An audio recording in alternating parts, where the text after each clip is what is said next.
Mundo Yoruba. Patakis. Chango era esclavo. Chango era esclavo y como deseaba liberarse de la servidumbre que le habían impuesto, se robó la cabeza con Obi. A causa de ello le vino una gran alegría y se puso a tocar su tambor. Todos los que oyeron aquellos toques no pudieron resistir la tentación y salieron a bailar. No faltó alguno que trajera Oti, por lo que también se bebió.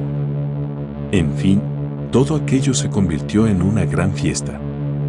El amo apareció en medio de aquel gemilere y supuso que Chango le estaba robando el dinero que tenía enterrado, porque si no, de donde había salido todo aquello, fue por eso que acudió donde estaba Olofin para acusarlo de ladrón. Olofin pidió pruebas que, por supuesto, el hombre no pudo aportar. Luego llamaron a todos los testigos que contaron lo que había sucedido. Como acusaste a Chango injustamente, sentenció Olofin, no solo le tienes que dar la libertad, sino que, además, le darás la mitad de todas tus riquezas.